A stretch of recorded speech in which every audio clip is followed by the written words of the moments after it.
Hey everyone, it's me, the Lucky Feet Viewer, and I know it's been a while, and I apologize. I know I was supposed to get the other Three Houses reviews out, and that kind of just slipped my mind. So, not sure when though they will happen. I have basically the background for the Silver Snow video, and it's just more or less a question of when I can get around to just talking about it, because this is the thing about Three Houses. It's kind of controversial to talk about Three Houses, because if you end up taking a side, well, people are gonna hate you. Even though I'm in the viewpoint that all four factions have some validity and some things that they did wrong, and I'm very much in the opinion that if there was a basically a I choose no sides, I'm fine, I will freaking just take over the continent myself route for Byleth, I would take that route. Because I just can't really get 100% behind any of the characters. They all have their own issues and flaws. Even Claude, as people like to talk about how he's basically a god but done right. He's not. He has his own bag of issues. So, yeah. We'll get to that at some point, but that's not what we're here to talk about. Now, for anyone who's been in the Fire Heroes community, some people have been around for since the start. I'm sure by now you've heard about how young Tiki gets all the attention, how she gets all the alts, all the freaking. She basically gets everything, while Tiki hasn't got really much of anything since year one with a summer alt. And people like to say that she basically gets neglected by IS, this faction. What if I told you that this isn't the first time she got neglected? What if I told you that all the way back in Awakening, she, gasp, shock, lightning crackle, lightning crackle, lightning crackle, whatever Joker does, was literally a character who was demoted to a cameo to give an exposition dump on things that probably should have been known and should have been restated in history, considering that Marv had to do all this stuff. And you don't even get her through the story, and her only offer to help in the main story is basically made pointless, because the entire reason preventing the people from fighting against Valhart is a single person that they are afraid of, and it's only after he's dead that they are willing to fight. It's not because of Tiki, it's because of freaking Yunfei. Yeah. So, let's go through this one by one. First off, her entire basically existent point happenstance on the plot in Three House in Awakening. She does nothing except gives the green vert. I think vert. I think it's vert. I think vert. Oh, I gotta make sure. I gotta do it. It's been like I replayed recently, but God, I can't remember because there are.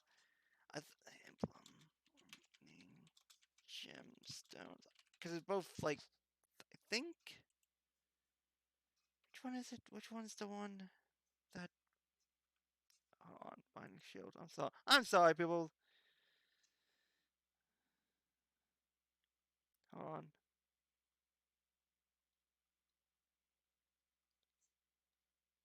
Azure. Okay, there we go. It's okay because freaking Chosen had Vert. That's what I was thinking. Okay.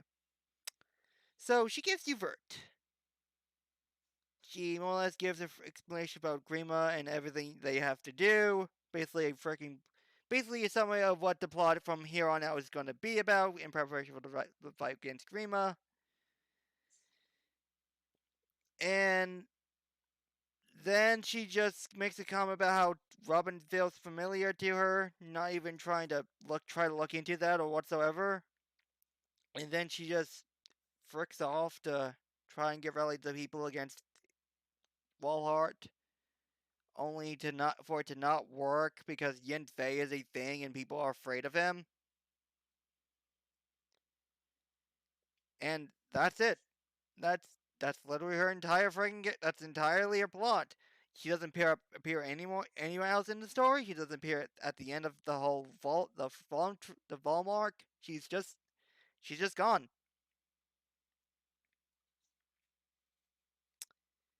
What a way to treat a character that's basically from the old guard of Valm, aka the Morph's entire army.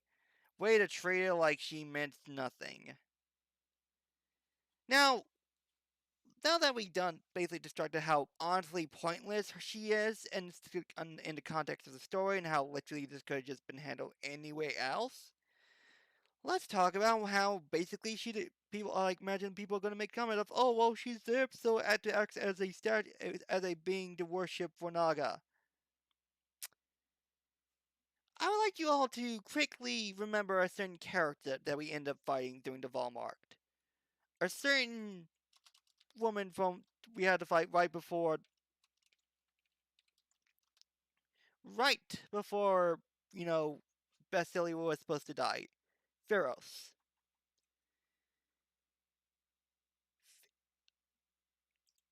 Let me just show you all something, if I can. There you go. Pharaohs is a Valmesian general guarding Fort Stygia, whatever. In the past, she was a priestess of Naga and the Earth Mother. Let that sink in. Naga and the Earth Mother, aka Mila, implying that possibly Mila and possibly Duma are still worshipped 2,000 years after they died. Why did you feel it necessary? Okay, this is going to be where probably I'm going to end up in a rant, so just forewarning for right now. Okay? Okay. Why is it that Naga decides that, exiling them, giving them a falchion, and basically sending to a continent to sending off for them to end up on another continent, and only to basically die, never be basically buried in their homeland, wasn't enough as an insult. To add insult to injury, she decides to basically send her daughter to basically be nothing more than figurehead for her worship to Valm, have her basically stay in Mila's tree, in the top of Mila's tree, aka the tree that literally grew from Mila's, where basically Mila's dead body is basically buried underneath it, and just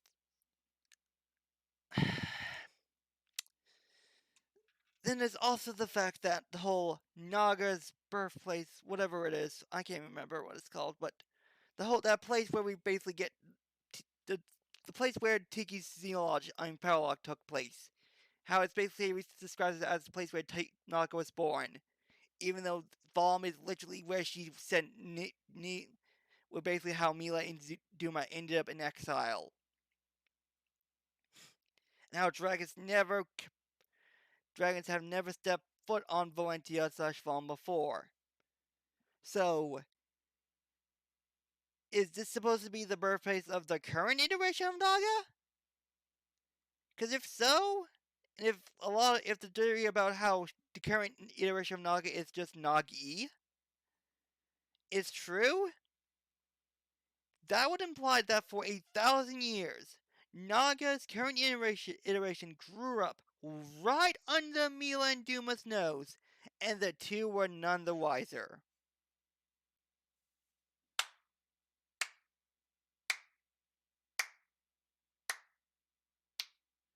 Wow. No, Naga was probably right to exile the two. They're just idiots. Like, a lot of people like to joke how Naga would probably, like, I remember comments saying how basically Naga's just yelling out from far out they're both idiots. Yeah, no. If this ends up being true, then yeah. Mila and Duma are just idiots. You literally let the person whose previous incarnation exiled you both and sent you to these lands, literally be born and grow up in the very lands you've basically called your own. And neither one of you seem to know. Oh, not to mention that this doesn't even make any reasonable sense, given that, dragons have mostly stayed on Arcanea, aka Elise. So, how? Why was there a small dragon population on Valm? At least small enough to where two would be able to have a child, and that child would basically be Naga. I don't get it. Like, this is the thing. I don't get this retcon. I don't understand it, and I know it doesn't even make sense once now that we have echoes. It would be nice if, Alm or Celica basically, ran into Nagi, basically in this land that's filled with light and energy and all that other stuff. And they met this dragon girl. They met Nagi. And hey, maybe she's the entire reason why they go to Arcanea. But she asked her to basically take her there because she needs to get there because there's something she needs to do. And that could be the entire point rather than just them deciding, oh, we're just gonna help a a merchant ship get across to Ulysses, and then we're just gonna go, plunder some ruins, and basically unleash a monstrosity that was sealed away because we're a bunch of idiots and we can't read. And yes, I know a lot of people don't like consider it canon, but here's the thing. May I remind people that there was a fire dragon that was guarding the door.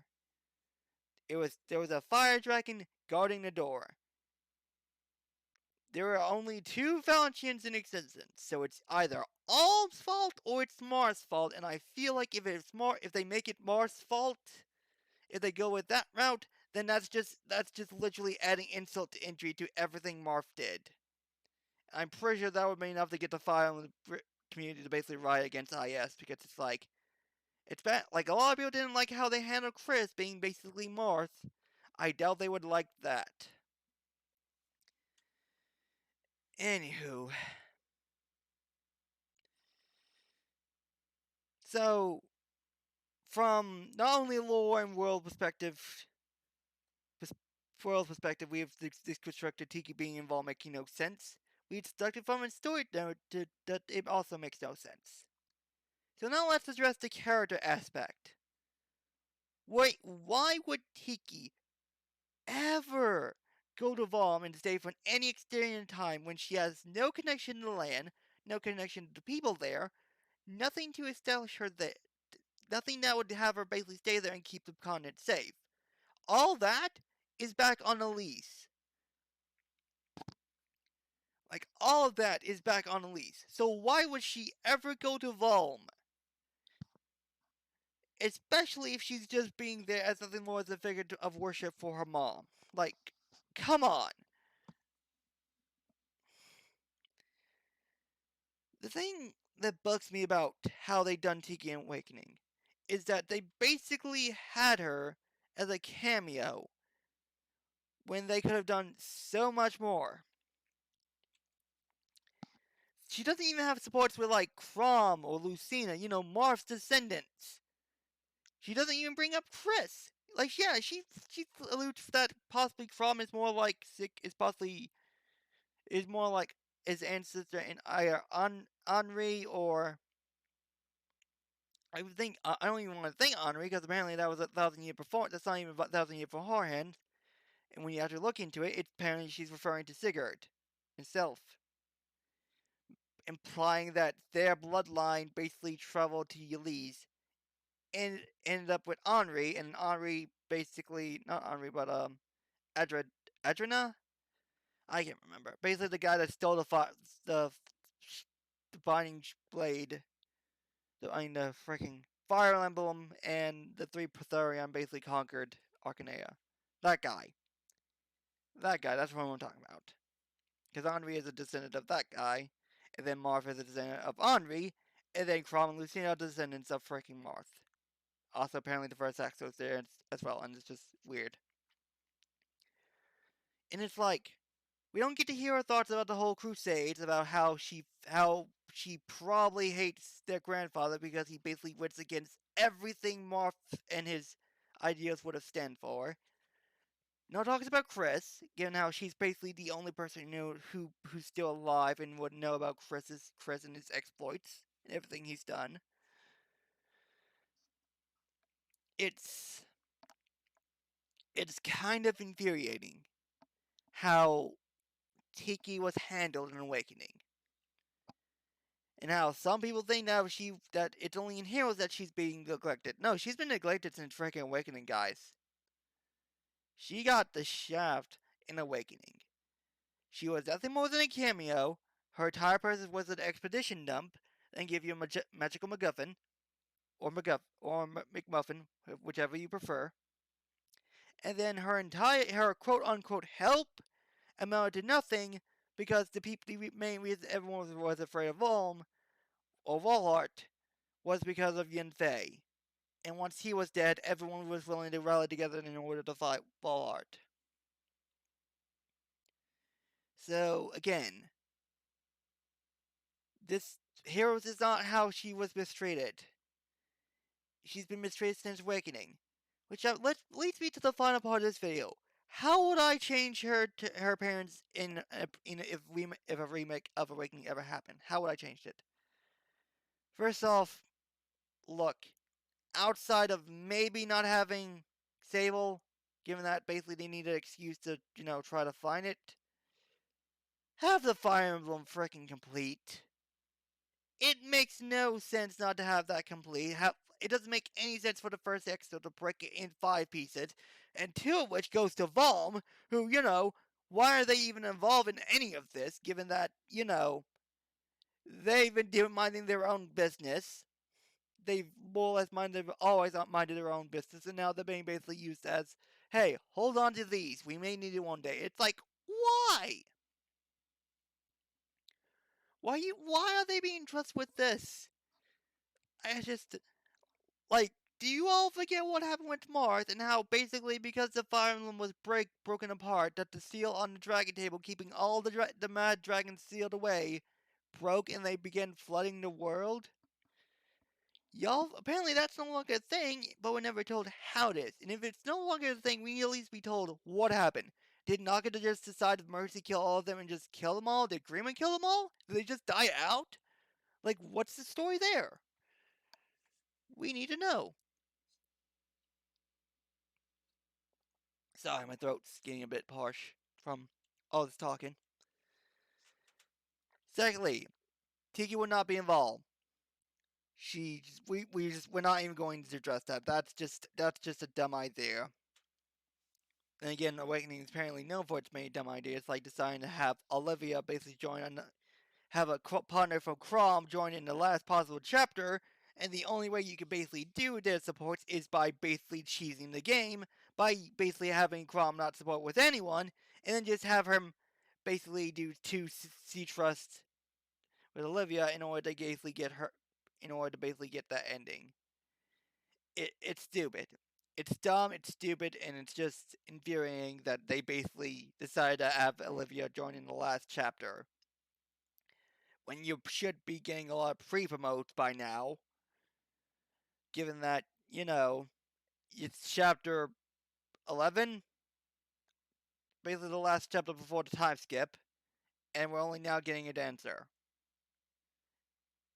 Which not a lot of people actually use for a dance skill, they probably just turn it into a freaking Darkflyer in order to get that Gale Force. Seriously. Like I said, I love Awakening. I want to make this very much clear. I love Awakening. I literally went on my way to get a new 3DS, and a new freaking copy of Awakening just to play the game again. So let me make this clear. I love the games.